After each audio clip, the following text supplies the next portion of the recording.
자, 오늘은 우리가 이제 모든 세대가 같이 예배 드리는 시간입니다. 그래서 제가 설교도 일단 양을 줄였습니다. 이 대목에서 은혜 받으면 좀 곤란합니다. 그래서 오늘 오후 시간에 하나님께서 또 우리 공동체에 주신 특별한 시간이 될 것을 기대하고요. 아까 제가 올라오기 전에 날씨를 봤더니 원래 어제 밤에 오늘 새벽까지 이렇게 쭉 하루 지나면서 해필이면 우리 딱 체육대 하는 그 시간에 비가 예보가 돼 있었어요. 근데 바뀌었더라고요. 또 그때는 또 괜찮아졌고요. 그리고 이 아침 시간에 비가 오는 걸로 되어 있는데 바깥에 비가 오나요 지금? 와요? 조금? 네, 조금 옵니까? 근데 나중에 이따 오후 시간에는 비가 안 오는 걸로 또 바뀌었어요. 우리 교회가 여자분들이 많아서 그런지 날씨도 도와주는 것 같습니다. 여성분들 모두 축복합니다. 오늘 말씀은 시편 1편 1, 2, 3절입니다. 같이 함께 읽도록 하겠습니다.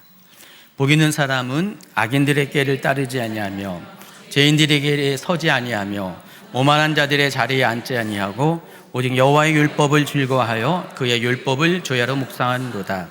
그는 시냇가에 심은 나무가 철을 따라 열매를 맺으며 그 잎사귀가 마르지 아니한 같으니 그가 하는 모든 일이 다 형통하리로다.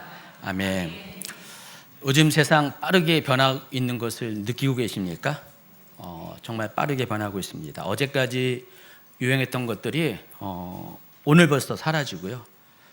또 내일은 더 빨리 더 빠른 속도로 모든 것들이 바뀌게 될 것입니다. 시대의 유행도 바뀔 뿐더러 사람들의 생각도 가치관도 빠르게 시시각각 변하고 있습니다. 그래서 그 변화가 가장 빨리 드러나는 것이 우리의 말이에요. 사람들의 생각과 가치관의 변화가 우리 말로서 표현이 된다는 것입니다. 여러분 성경에서도 그렇게 말을 하죠. 말은 곧 그 사람이라고 합니다. 그래서 우리가 말하는 언어 습관을 통해서 그 사람의 생각과 가치관이 드러나는데 제가 많이 느껴요. 예전과는 사람들이 많이 바뀌었다는 것들을 많이 느끼게 됩니다. 요즘 젊은 세대는요, 우리 어린 세대와 같은 한국말을 쓰잖아요. 근데 전혀 다른, 부모 세대와는 전혀 다른 언어를 사용합니다. 제가 몇 가지 예를 들 텐데 우리 부모 세대들은 제가 드는 예가 여러분이 익숙한 건지 알고 있는지 한번 확인해 보시기 바랍니다. 젊은 사람들은 이런 단어를 많이 써요. 그건 좀 에바야. 뭔 뜻입니까? 아세요? 뭐예요? 오, 아시네요. 아마도 그 자녀 때를 키우는 부모라서 아시는 것 같아요. 에바라는 것은 오버하다, 과하다는 뜻입니다. 좀 정체불명인 것 같지만은 또 생각해 보면은 또 비슷한 말인 것 같기도 하고 그래요. 또 이런 단어도 써요. 그건 갓생이지. 들어봤습니까? 갓생이 무슨 뜻인가요?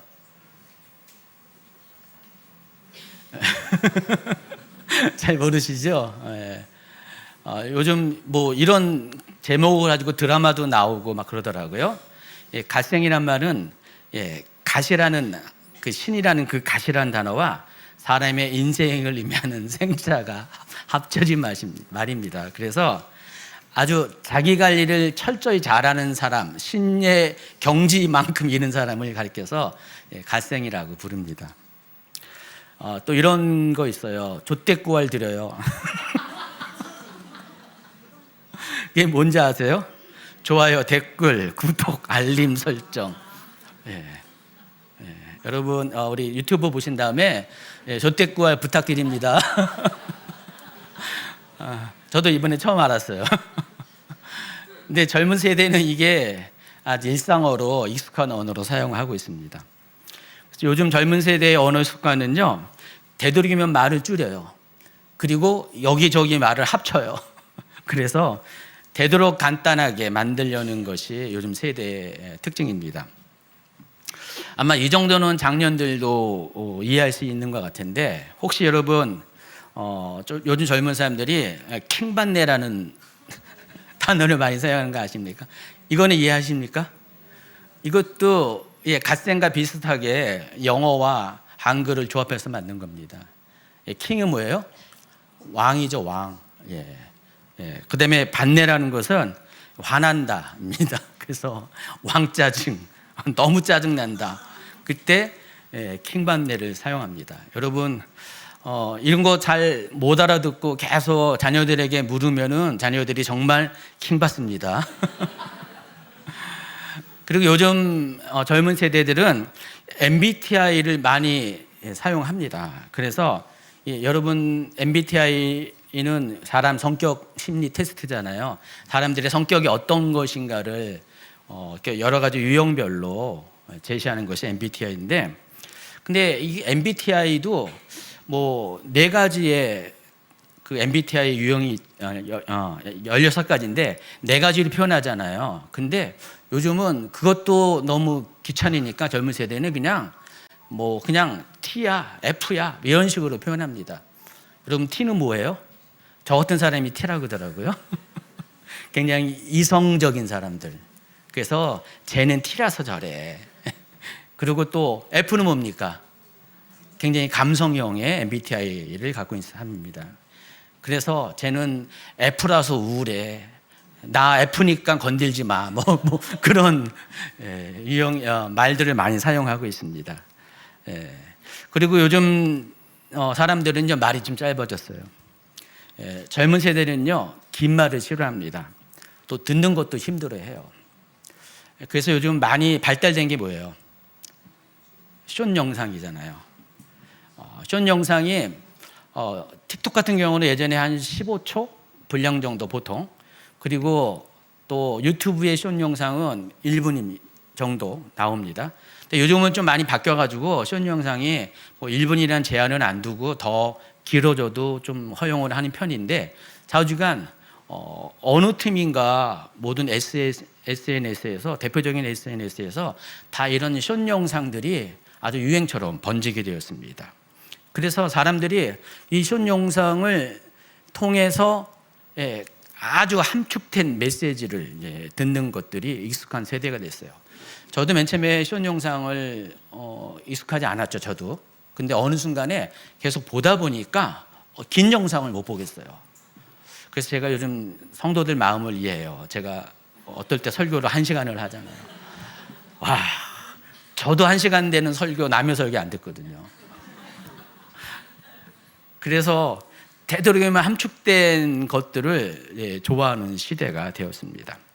요즘 자녀들에게 부모가 오늘 하루 어때 물으면은요, 자녀들이 이렇게 말해요. 그냥요. 몰라요. 부모 입장에서 짜증나죠. 내가 묻는데 그냥요가 뭐예요? 그렇죠? 여러분이 잘할 때는 그러지 않았잖아요. 근데 요즘 애들은 부모가 너 오늘 잘 지냈어? 그냥요.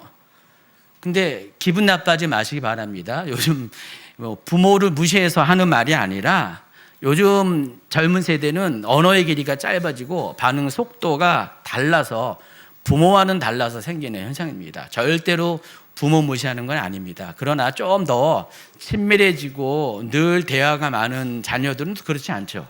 근데 일반적으로 이렇게 평소 대화가 많지 않은 경우에는 그냥 뭐 물으면은 그냥요, 몰라요, 이렇게 대답을 한다는 것입니다. 무시하는 거 절대 아니라는 것을 아시기 바랍니다. 어쨌든 간에 요즘 세대는 긴 거는요, 바로 스킵해버려요. 쳐다보지 않아요. 제가 그래서 유튜브 이런 것들을 이렇게 검색을 해봤어요.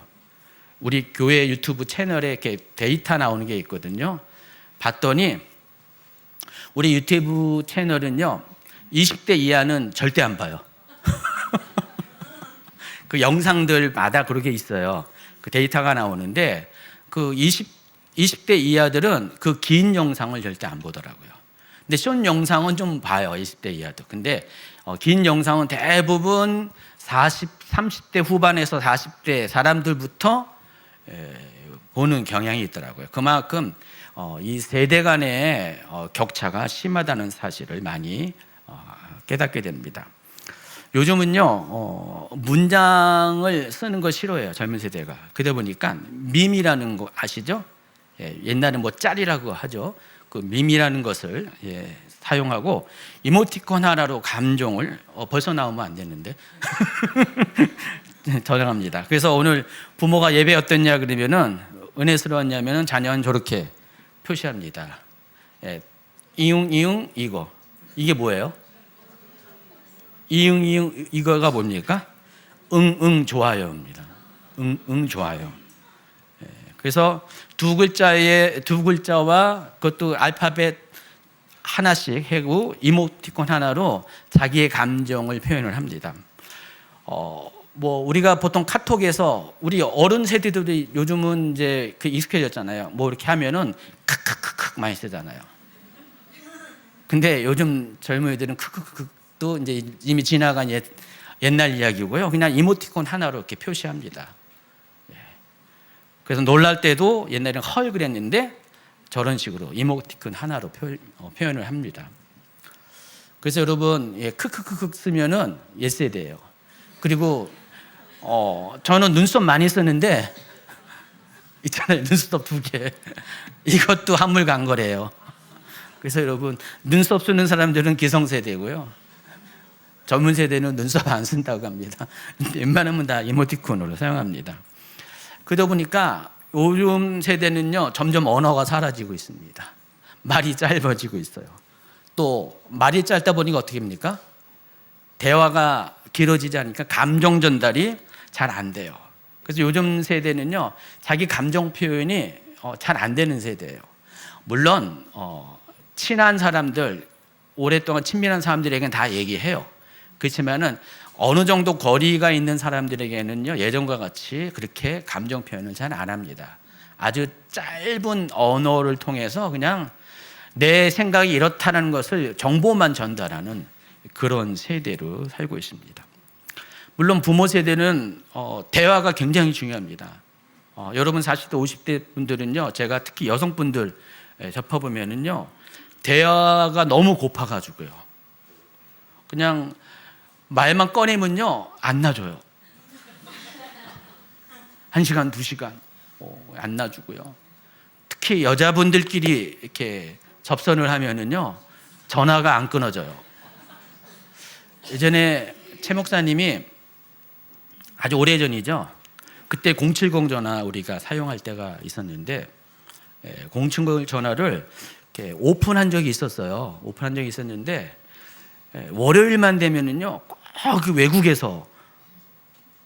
있는 성도들, 교포들이 전화를 해요. 특히 미국에 있는 그분들이 많이 전화를 하는데 전화를 하잖아요. 그러면은 저는 그때 처음에 최 목사님한테 어떻게 했냐면은 최 목사님 혹 전화가 오더라도 그냥 사랑하는 마음으로 전화 좀 받아달라고 막 그랬었어요. 저는 거의 안 찾거든요. 최 목사님한테 이제 상담하는 전화를 이제 많이 해서요. 근데요, 외국에서 전화 온 분의 특징이 뭔지 아시죠? 먼 데서 전화하니까 짧게 하고 끊겠습니다라고 했는데 말은 그러는데 한 번 전화를 하면은요 3시간, 4시간까지 가는 거 있어요. 안 나요. 끝까지 붙잡고. 그래서 그걸 한 1년 정도 했는데 최 목사님이 지쳐버렸어요. 그래서 제가 그때부터 이제 전화기를 없앴어요. 070 전화를 없앴는데 옛날에 그 정도로 전화가 고팠는데, 대화가 고팠는데 요즘 세대는요 대화라는 걸 별로. 물론 작년 세대는 여전히 대화가 고프죠. 근데 요즘 세대들은 이렇게 대화를 오래 하는 것들을 싫어합니다. 근데 생각해 보니까 저도 비슷한 성향이 있어요. 저도 대화를 오래 하는 거 굉장히 부담스러워요. 저조차도요. 물론 여러분이 하는 건 제가 다 들어줘요. 근데 항상 이렇게 대화하는 최 목사님이 어느 날 저를 붙잡고 막 오래 얘기하면은요 제가 좀 그런 게 있어요. 저도 보니까 나도 젊은 세대인가? 뭐 자녀 세대인가? 이해해 주시기 바랍니다. 저도 자녀 세대일 수가 있어요. 아니 제가 그러고 싶어서 그런 게, 무시해서 그런 게 아니라 저도 언젠가부터 이렇게 오래 대화하는 것들에 대해서 좀 이렇게 선호하지 않는 그런 반응들을 하게 되더라고요.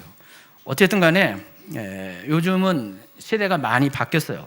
바뀌어서 표현도 단순해지고 대화도 점점 이모티콘으로 대체되는 시대, 말이 짧아지는 시대, 그러다 보니까 어떻게 해요? 생각도 짧아지는 세대에 살고 있습니다.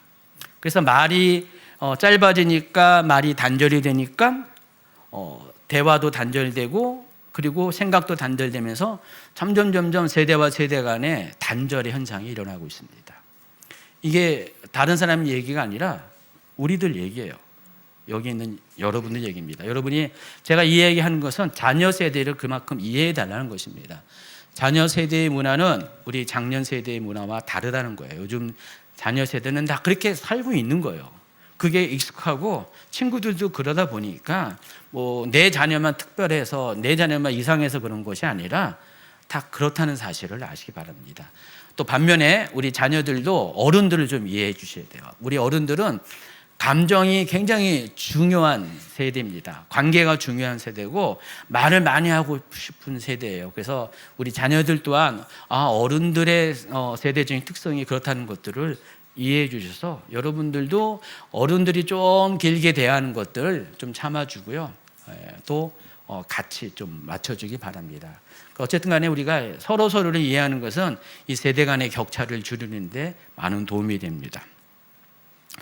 이처럼 오늘 우리는 말이 점점 짧아지고 대화가 점점 사라지는 세상에 살고 있습니다.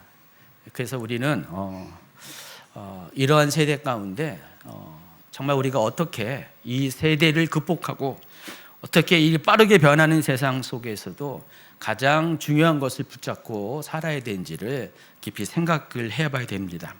중요한 것은요, 세상은 바뀌어도요, 하나님은 여전히 우리 안에 있는 깊이와 진실을 원하신다는 것입니다. 말은 짧아져도요, 하나님은 우리에게 진실한 대화, 하나님과의 깊은 교제를 원하신다는 사실을 아시기 바랍니다. 여러분이 하나님과 사람에 대해서 깊이 있고 진실해져야 되는 이유가 있습니다. 그런 사람이야말로 이 세상 흐름에 따라 흔들리지 않고 또 견고히 뿌리 내린 인생을 살 수 있기 때문에 그렇습니다. 여러분, 이 관계가 왜 중요하냐면요, 우리 삶의 뿌리와 같은 것이에요. 이 관계가 약해지고 끊어지고 그러면요, 뿌리가 약해지는 것과 같습니다. 여러분, 자녀 세대 한번 생각해 보세요. 여러분은 그냥 요즘 시대의 흐름에 따라서 그렇게 말이 짧아지고 대화를 안 하는데, 그로 인해서 관계가 점점 연약해지는데, 여러분이 만약에 어떤 상황이 생기고 어려운 일이 생기면은요, 결국 여러분을 붙잡고 있는 건 뭐예요? 여러분이 여지껏 맺은 관계입니다. 그것은 가장 기본적인 게 가족 관계고요. 가족 관계 중에서도 부모, 자식 간의 관계입니다.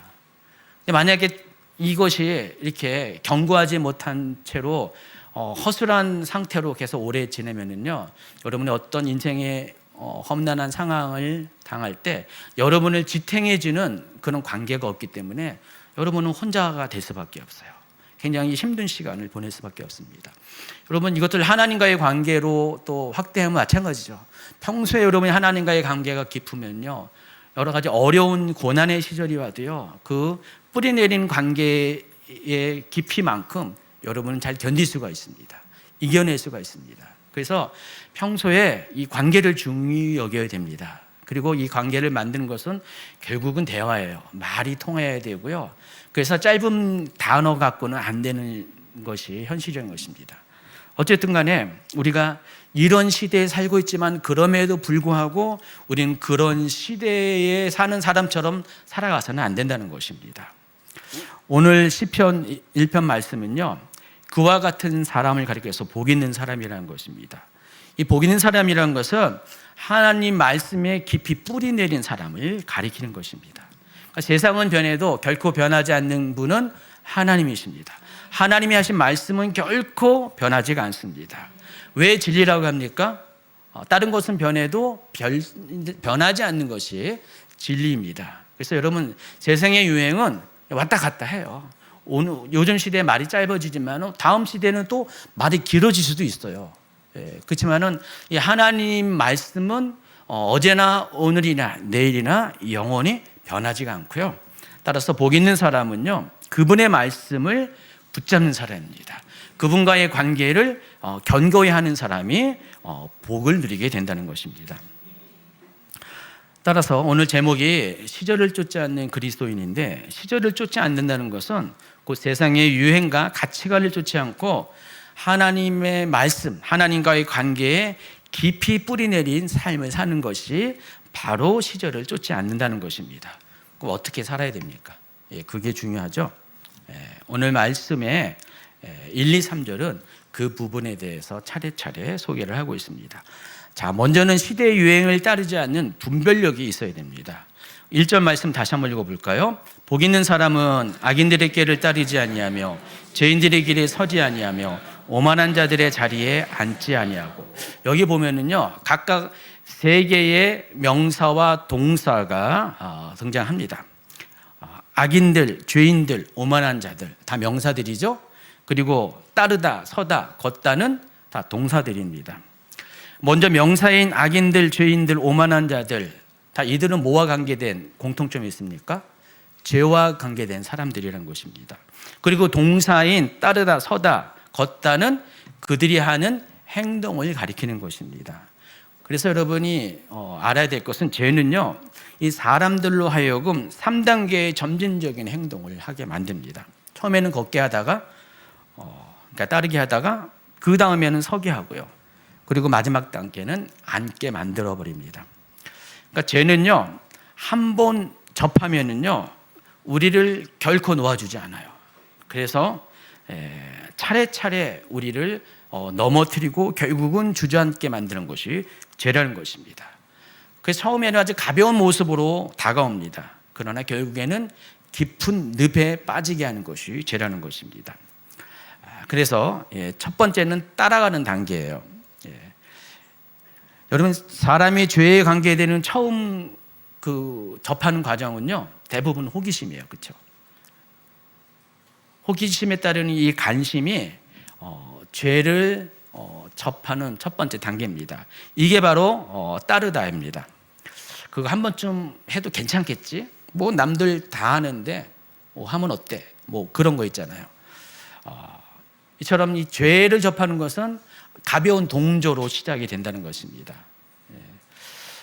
그래서 이 단계는 아직 완전히 죄에 빠진 건 아니지만은, 죄를 향해서 내가 가던 발걸음을 멈추고 방향을 트는 것, 발걸음을 옮긴 상태가 바로 따르는 단계입니다. 두 번째는 서는 단계입니다. 이제는 그냥 지나치지 않고 멈춰서 죄와 함께 서 있는 단계. 처음에는 구경만 했어요. 뭔가 하고 기웃거리만 했다가 이제는 그 자리에 서서 죄와 같이 대화를 하고 같이 호흡하고, 그러다 보면은요, 죄의 생각과 분위기가 내 마음속에서 익숙해지는 상태가 됩니다. 그래서 그때가 되면 사람들은 이렇게 말해요. 뭐 이 정도는 괜찮겠지 뭐. 이렇게 말을 하게 된다는 것입니다. 그래서 자신을 합리화하고요, 자신의 행동들에 대해서 다들 다 그러니까 뭐 나도 뭐 똑같은 거지 하면서 일반화 시키는 단계가 바로 서는 단계입니다. 그리고 마지막 세 번째 단계는 앉는 것입니다.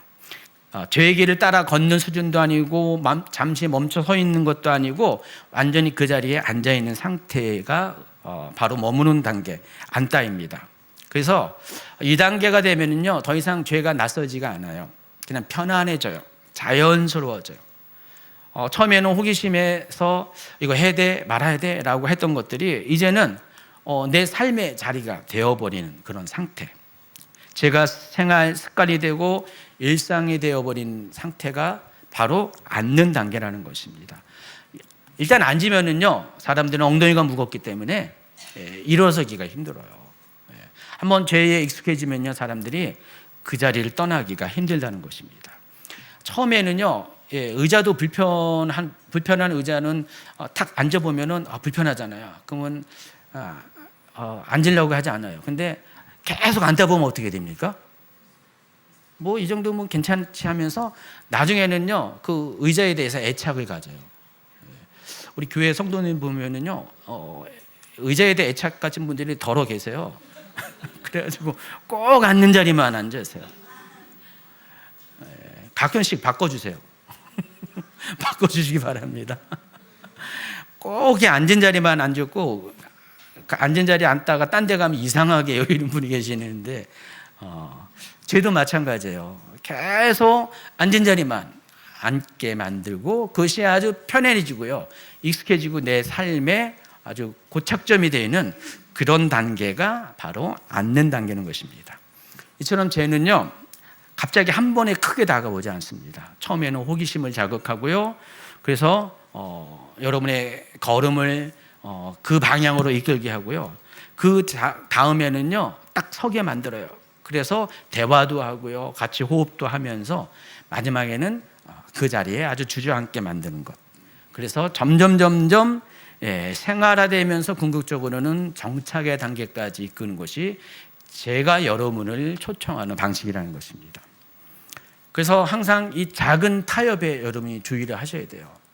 여러분 스스로가 이 정도는 괜찮겠지 하면서 남들도 하는데 라고 하는 그 작은 타협부터 죄의 문이 열린다는 사실을 아시기 바랍니다. 특히 우리 젊은 세대에게 있어서 요즘 유행하는 이 시대의 조류는요, 여러분 하여금 그런 여러분을 초청하는 것들이 너무나 많이 있잖아요.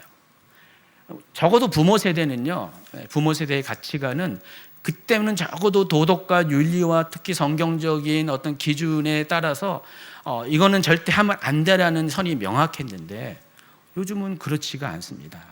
많은 것들이 열려 있고요, 경계가 무너져 있기 때문에 또 교회를 다니는 다른 친구들도 하고 있어요. 그러다 보니까 뭐 죄도 하는데, 여러분 구원이라는 것은 같이 딸려가는 게 아니라는 사실을 아시죠? 1대1이에요. 하나님과 나와의 1대1입니다. 모든 사람이 다 한다고 해서 내가 같이 하면은 나 또한 구원을 잃어버릴 수가 있다는 사실, 죄로 인해서 그 사실을 명심하셔야 됩니다.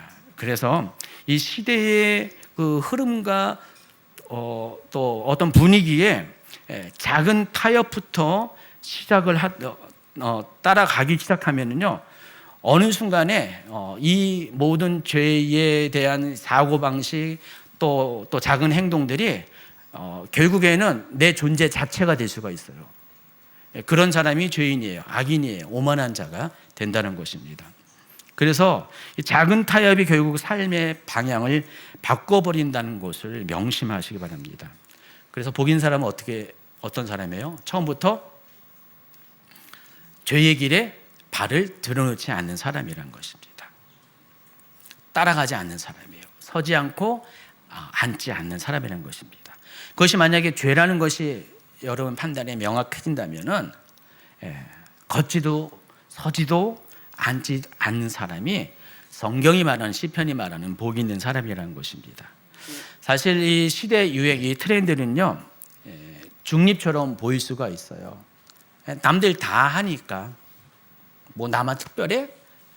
뭐 남들 다 하는 거니까 뭐 그렇게 생각할 수가 있지만은 이 시대의 흐름은요, 어떤 특별한 방향성을 항상 가지고 있습니다. 세대를 그 방향으로 이끌어 버립니다. 요즘 동성애가 시대의 트렌드라고 만약에 여긴다면요, 여러분이 동성애가 이 트렌드가 될 때 여러분 그냥 그 트렌드를 따라가면 어떻게 됩니까? 이 시대가 동성애라는 그 죄의 악의 그를 향해서 같이 달려갔는데 여러분도 같이 편승해서 거기에 쏠려가서 그로 인한 죄의 대가를 치르는 사람이 될 수밖에 없어요. 근데 아무리 이 동성애가 이 시대의 트렌드 할지라도 여러분은 여러분이에요. 하나님의 말씀은 또 하나님의 말씀이라는 것입니다. 시대는 계속 바뀌어요. 흐름은 유행도 바뀌잖아요. 요즘은 옷 같은 경우도 계속 과거에 한 몇십 년 유행했던 옷이 끝난 줄 알았더니 지금 또 유행하고 있어요.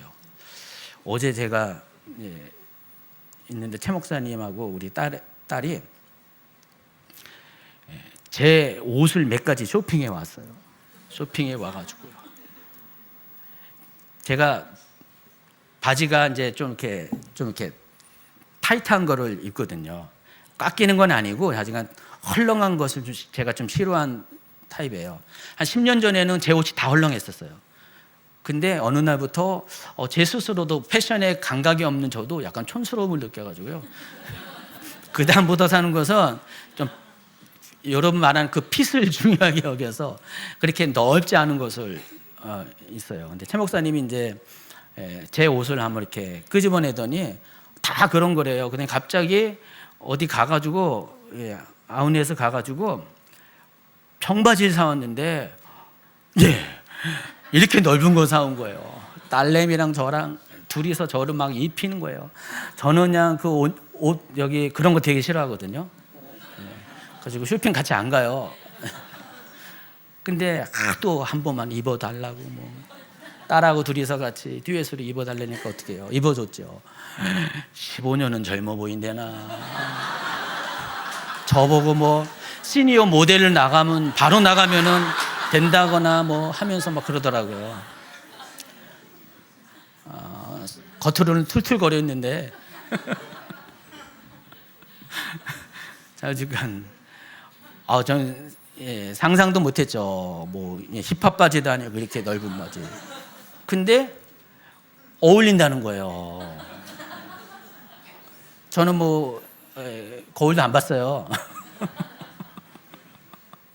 한참 설교 준비하고 있는 저를 끄집어내가지고 강제로 입혀가지고 했는데, 근데 저는 상상을 못했어요. 근데 혹시 제가 어느 날 그런 바지 입고 나오면 이해하시기 바랍니다. 뭐 그 정도는 뭐 유행이라고 이렇게 받아들이지만은 그런 어떤 패션 유행이 아니라 어떤 윤리적이고 도덕적이고 뭐 재와 관련된 이런 유행들은 여러분 철저히 그걸 따라가면 안 된다는 것입니다. 남들이 다 하니까 나만 특별한 것이 아니야, 문제가 없어라고 생각해서는 절대 안 된다는 것입니다. 하나님 보시기에 잘못됐다고 생각하면요, 성경이 말하는 기준에 맞지 않으면요, 절대로 하나님의 사람들은 그 방향으로 가서는 안 된다는 것입니다. 그래서 성경적 분별은 하나님이 보시기에 옳은가를 바르게 알고 그것을 선택하는 것입니다. 그래서 우리가 뭔 행동을 할 때 기본적으로는 무엇을 하는 것도 중요하지만은 왜 하는 것도 중요하지만은 이 방향성을 여러분이 많이 생각하셔야 돼요.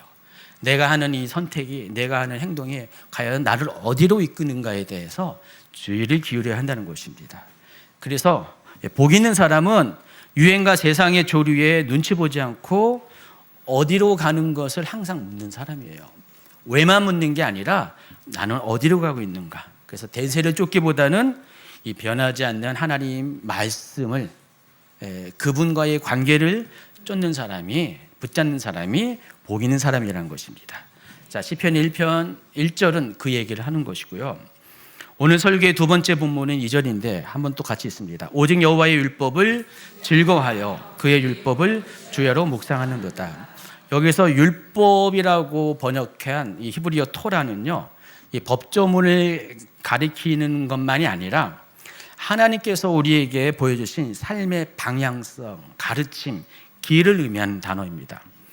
또 묵상하다로 번역한 히브리어 이 하가는요, 입술로 조용히 읊조리면서 되새긴다는 뜻입니다. 그러니까 머릿속으로만 생각하는 것이 아니라 중얼중얼 입술로 마음은 마음으로 품고 반복하면서 의미하는 행위입니다. 우리 다음 세대는 혹시 소가 풀 뜯는 거 봤습니까? 소가 풀 뜯어 먹는 거. 너 소 풀 뜯는 소리 하지 마. 뭐 이런 그런 표현도 있는데, 소가 풀 뜯어 먹는 거 본 적이 있습니까? 한번 자세히 관찰하면요, 소는요 이미 식사한 지 오래됐는데 30분, 1시간이 돼도 끊임없이 어떻게 해요? 계속 이러잖아요. 소 자세히 살펴보세요. 소는요 특징이 있습니다. 한 번 풀을 씹고 한 번 씹고 삼키는 거 버리는 게 아니라 한 번 삼킨 것을 계속해서 꺼내어서 여러 번 씹으면서 소화시키는 아주 특별한 동물입니다. 이걸 가리켜서 뭐라 그래요? 되새김질이라고 합니다. 소는 되새김질을 하는 동물 중에 가장 대표적인 동물입니다. 이 하가라는 단어가 소의 되새김질과 똑같아요. 같은 이야기를 하는 것입니다. 묵상도 그렇습니다. 하나님 말씀, 하나님의 가르침과 하나님의 뜻과 하나님의 방향성이 나와 있는 하나님의 말씀은 한 번 읽고 끝내는 것이 아니라 마음에 담아두었다가 다시 꺼내어서 되새기면서 음미하는 것이 바로 묵상입니다. 그리할 때 그 말씀이 내 안에서 살아 움직이게 됩니다.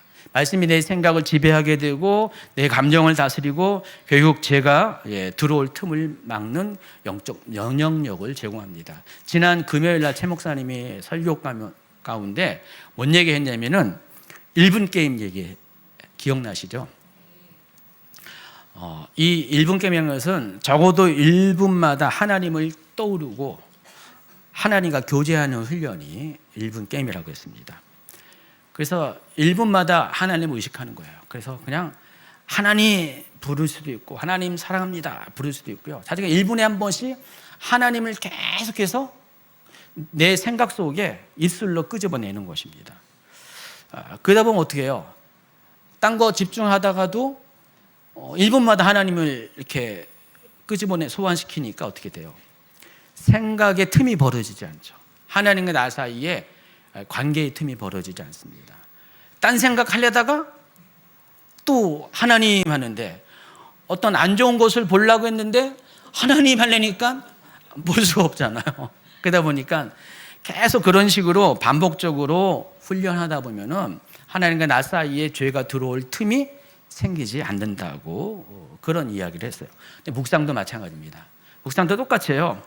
하나님 말씀을 오늘 잠깐 읽고 그냥 딱 끝.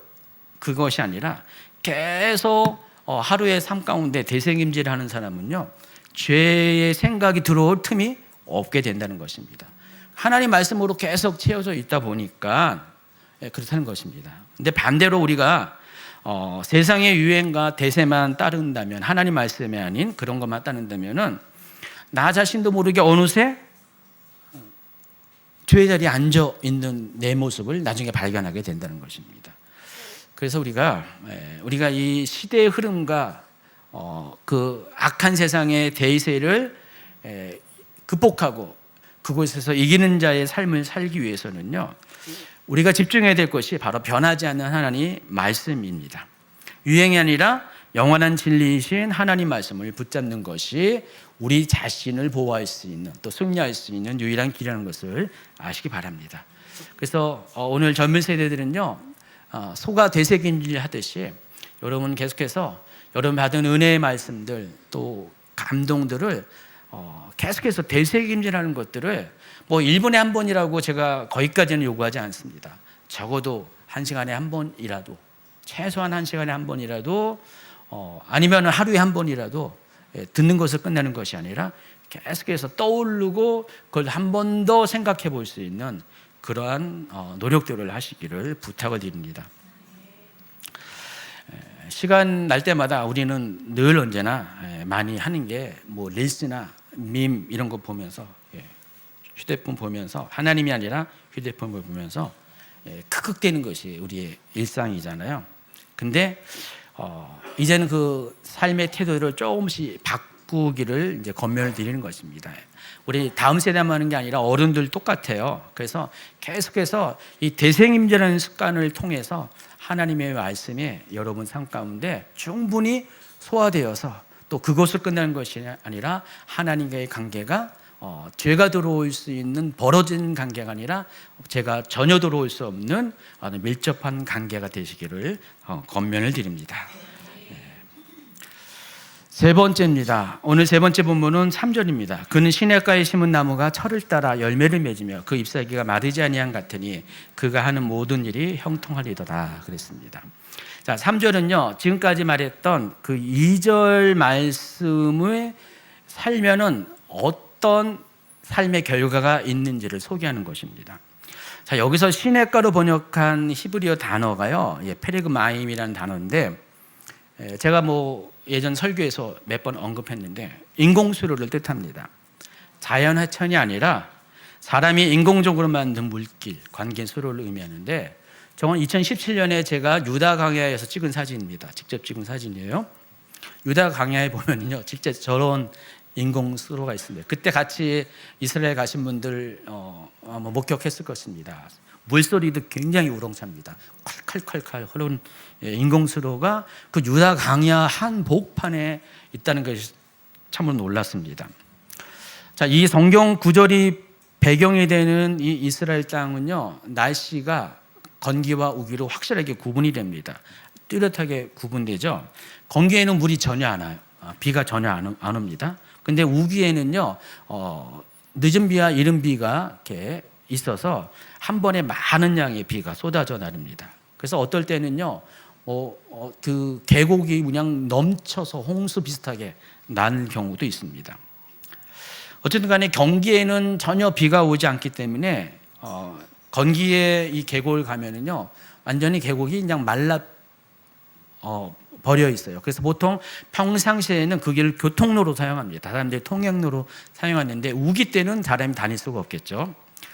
그래서 건기 때는 물이 없고 우기 때만 잠시 물이 흐르는 곳을 가리켜서 아랍어로 와디라고 불러요. 와디.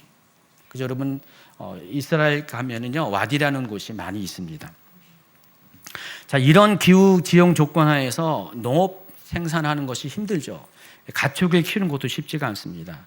그래서 이 광야에 사는 사람들은요, 인공 수로를 만듭니다. 그래서 언제나 물이 흐르게 합니다. 저 광야 밖에서 수원지에서부터 물이 흐를 수 있는 인공 수로를 만듭니다. 실은 아까 저 인공 수로는요, 그런 목적보다는 뭐 때문에 만들었냐면요, 여러분 옛날에 그 헤롯 대왕이 시절에 예수님 당시 헤롯이 있죠. 그 헤롯 대왕이 그 별장이 어디에 있었냐면은 그 요단강 건너 동편에 땅에 있었어요. 헤로디아라는 별궁이 있습니다. 거기까지 물을 끌어내리기 위해서 만든 수로, 아까 그런 수로는요, 관계 수로라기 농업보다도 그런 목적인데, 어쨌든 그 관계 수로 때문에 그 유다 강야로 그 통로를 지나가는 사람들도 목축을 할 수 있고 또 농사를 지을 수 있는 혜택이 주어집니다. 어쨌든 이 인공수로를 만들어서 1년 내내 물이 끊어지지 않게 해서 뭐 간단한 농사나 목축이 가능하게 됩니다. 자, 그래서 이 인공수로가 있는 주변에는요, 의도적으로 심어놓은 나무들이 많이 있습니다. 자연 발생적으로 나무가 생기기도 하지만은 아예 조림 사업을 해가지고 인공수로를 따라서 나무들을 심어 놓습니다. 그래서 그 나무들은요, 계절이 변해서 건기가 닥쳐도 절대 시들지가 않습니다. 그래서 이 3절의 시냇가는 바로 그 인공 관계 수로를 가리키고, 거기에 심긴 나무는 바로 그와 같이 그 관계 수로를 따라서 인공적으로 조림한 나무를 말하는 것입니다.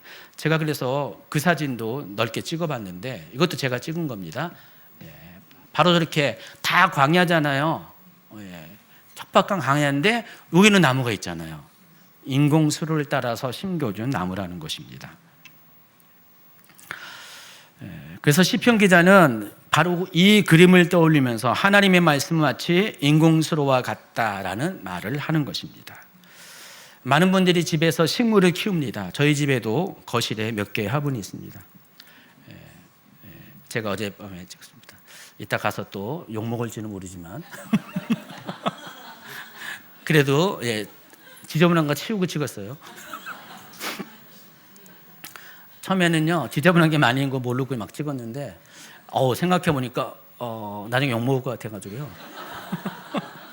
지저분한 걸 여러 치우고 좀 근사하게 찍었습니다.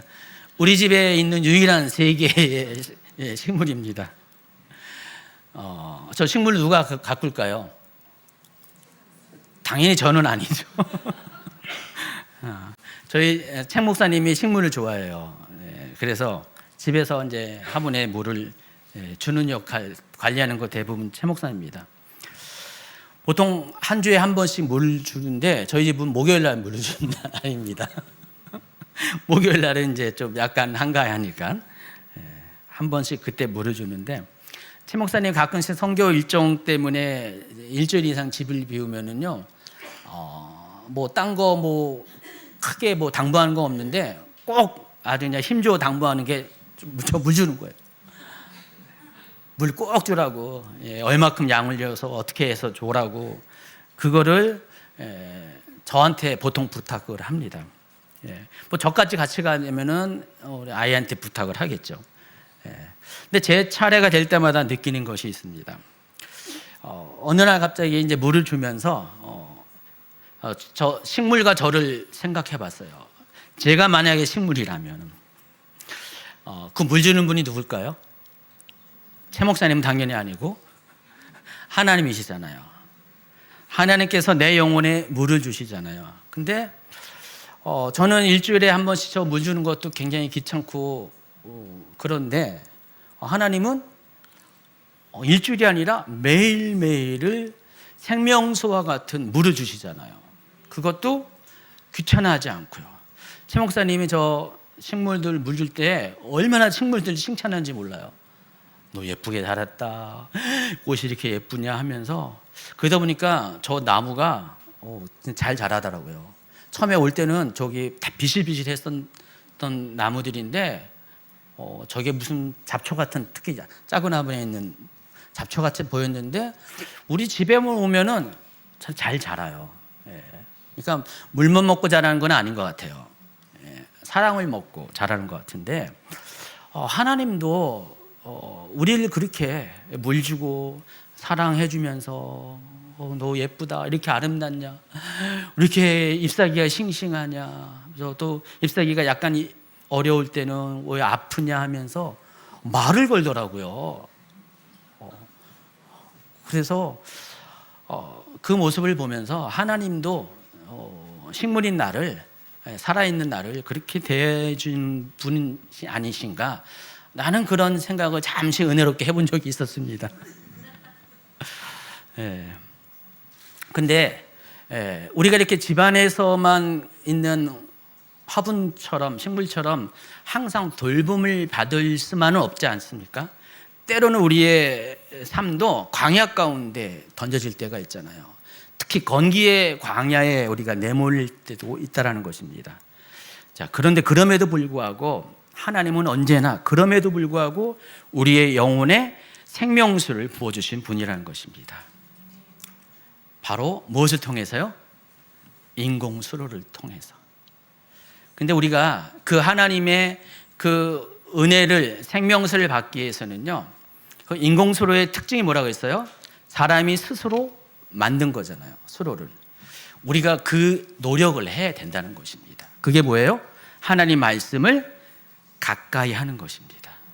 우리 스스로가 우리의 영혼의 생명을 살리기 위해서 인공수로를 자꾸만 만드는 노력을 한다는 것입니다.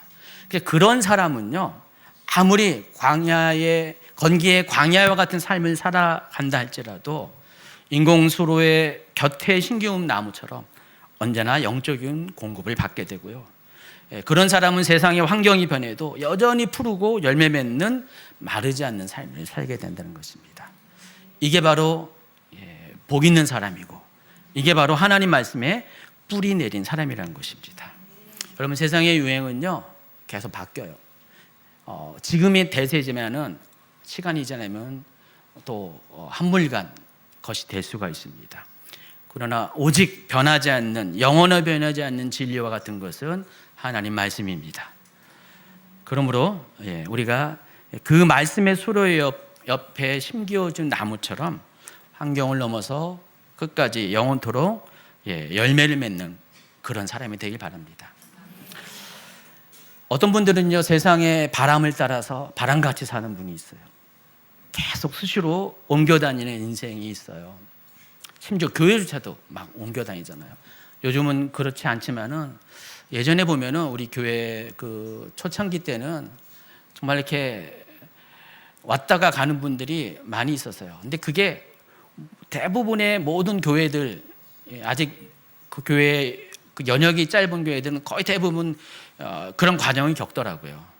그래서 한 5년 차까지는요 계속 사람들이 수시로 옮겨 다니더라고요. 그때 처음에는 속상하기도 했는데, 근데 어느 날 좀 그분들이 이해가 되고 또 불쌍히 여기는 마음이 생기더라고요. 근데 어느 정도 시기가 지나니까 이제 그런 현상들이 거의 없어져요. 이제는 교회에 뿌리 내리고요. 아무리 어렵고 힘들어도 견뎌내는 사람들이 훨씬 더 많아진 것 같아요. 거의 대부분 이렇게 된 것 같아요. 교회라는 공동체도 그러잖아요. 근데 하나님 나라에서도요, 큰 범위 안에서도요, 그런 분들이, 개인적으로 그런 분들이 상당히 많이 있습니다. 근데 그분들은 왜 그럴까요? 하나님 말씀을 곁에 두고 있지 못하기 때문에 그렇습니다.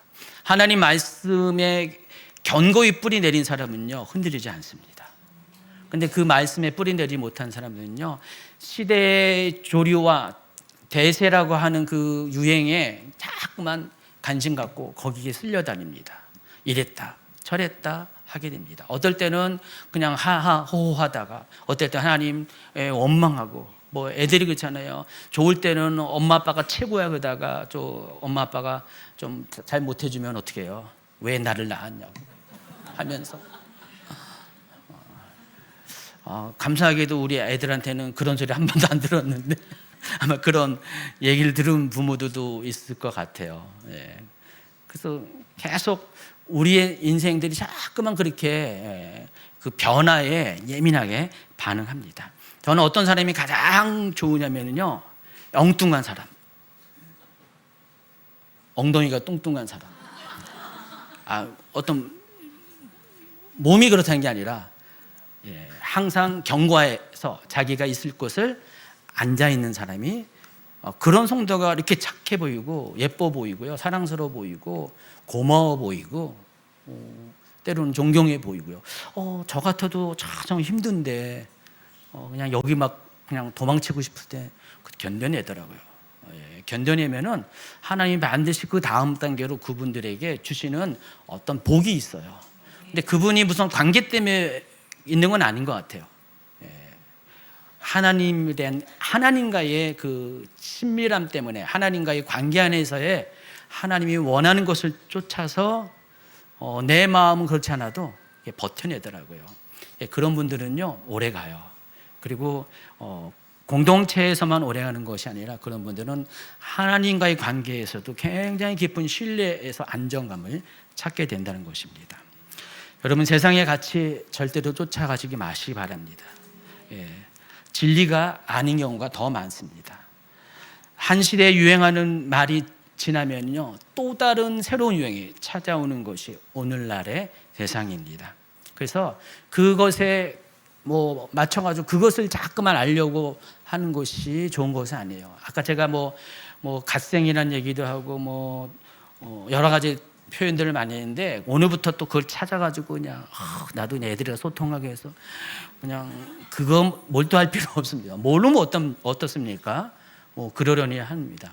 그러나 여러분이 영원히 변치 않는 것들에, 그것을 알고자 하는 노력을 거기에 반대로 영원한 것에, 변하지 않는 것에 쏟는 여러분이 되길 바랍니다. 그래서 시절을 쫓지 않는 크리스천의 삶은 결국은 하나님의 때를 기다리는 믿음을 기반으로 사는 삶을 의미합니다. 이런 사람은 시냇가에 심은 나무처럼 환경이 변해도 마르지 않을 것입니다. 때가 되면 반드시 열매를 맺는 복된 인생이 될 것입니다. 그와 같은 삶을 살기를 예수님으로 축원합니다. 설교를 짧게 준비했는데 결과적으로 길어진 것 같아요. 원고에 없는 말을 하면은 그런 것 같습니다. 우리 잠시 기도합니다. 기도할 때 오늘 말씀을 다시 한번 되새김질하면서, 하나님께서 나에게 주신 은혜가 정말 큰데 내가 시시각각 다가오는 내 인생의 그런 환경 가운데 하나님 말씀보다는 그와 같은 것들을 더 중요히 여기고 예민하게 반응해서 그것 때문에 영향을 받지 않았는가 한번 살펴보시기 바랍니다. 하나님이 주신 은혜만 족하다고 말은 하지만은 우리가 넘어지는 이유는 실은 알고 보면은 우리를 지탱해 주는 말씀이 없기 때문에 그렇습니다.